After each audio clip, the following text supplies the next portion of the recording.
요나서를 묵상하면서 제 머릿속에 한 단어가 떠올랐습니다. 바로 동역자였습니다. 하나님은 요나를 동역자로 초대하고 계신 겁니다. 그 다음 생각난 개념이 도망자였습니다. 하나님은 동역자로 요나를 부르셨습니다. 그런데 요나는 도망자가 되었습니다. 하나님과 동역할 수 있는 기회를 스스로 버린 겁니다. 그리고 추격자라는 개념이 생각났습니다. 도망간 요나를 하나님은 추격하십니다. 하나님이 요나와 동역하기를 원하시는 거죠.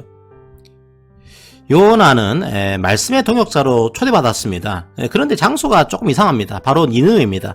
아수르의 수도입니다. 정말로 잔인한 나라였습니다. 요나는 말씀의 능력을 알고 있습니다. 한마디 말씀으로 니느웨가 회개할 수도 있습니다. 그런데 그 말씀은 자신의 가치관과 달랐습니다. 요나는 그게 싫었던 거죠. 말씀의 능력을 알기 때문에 말씀에 순종하지 않은 선지자라고 할까요?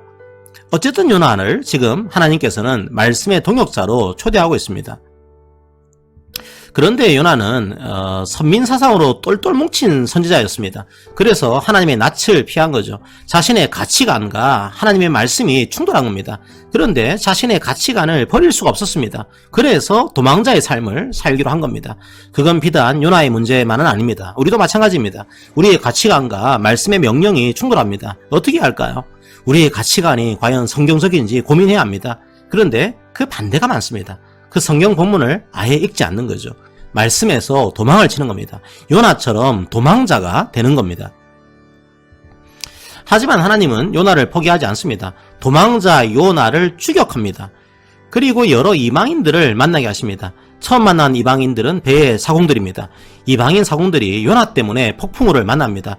교회가 죄악 속에 있을 때 세상이 폭풍우를 만납니다.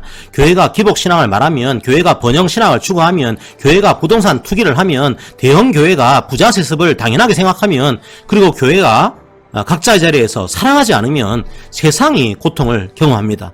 세상의 빛과 소금이 사라졌기 때문이죠. 요나는 이 이방인 사공들에게 큰 관심이 없습니다. 그런데 그 이방인들은 어떻게 행동하고 있습니까?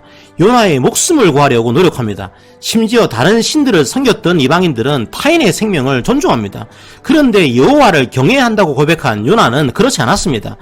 그러자 하나님 대신에 세상이 요나를 꾸짖고 있습니다. 10절을 보십시오. 하나님을 경외한다고 하면서 어떻게 이럴 수가 있느냐 꾸짖고 있는 겁니다. 우리도 마찬가지입니다. 하나님의 뜻에 따라 순종하지 않을 때 오히려 세상이 우리를 꾸짖을 것입니다. 요나가 만난 두 번째 이방인들은 니느웨 백성들입니다. 정말로 포악한 백성들입니다. 그리고 이스라엘의 원수입니다. 어쨌든 요나는 그들에게 말씀을 선포합니다. 공격적으로 말씀을 전했습니다. 니느웨가 망할 거라고 말했을 뿐입니다. 그럼에도 불구하고 그 말씀은 힘이 있었습니다. 그들은 그 말씀을 듣고 돌이킵니다. 악한 길에서 돌이킵니다. 지금 하나님은 사실 이스라엘에게 경고하고 있는 겁니다. 니느웨는 하룻밤의 선포로도 자기의 죄를 깨닫습니다. 하지만 이스라엘은 선민이라고 하면서도 죄를 깨닫지 못합니다. 니느웨는 하룻밤의 선포로 악한 길을 떠났습니다. 하지만 이스라엘은 수많은 선지자들이 선포했지만 그 길을 돌이키지 않았습니다. 요나는 또 어떻습니까? 여전히 민족이라는 한계를 벗어나지 못했습니다. 지금 하나님은 요나라는 동역자가 극복해야 할 우상을 깨트리고 계신 겁니다.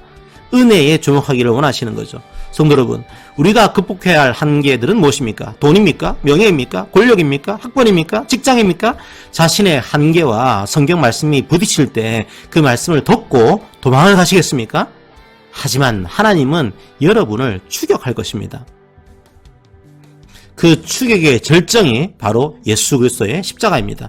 추격을 하시다가 아예 우리와 함께 하십니다. 임마누엘의 하나님이 되신 겁니다. 우리와 동역하기를 원하십니다.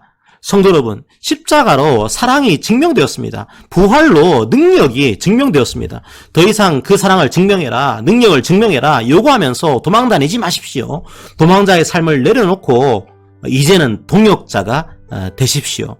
모든 민족을 향한 하나님의 동역자가 되어서 하나님의 역사를 목도하시기를 바랍니다. 그 은혜를 경험하시기를 바랍니다. 아멘.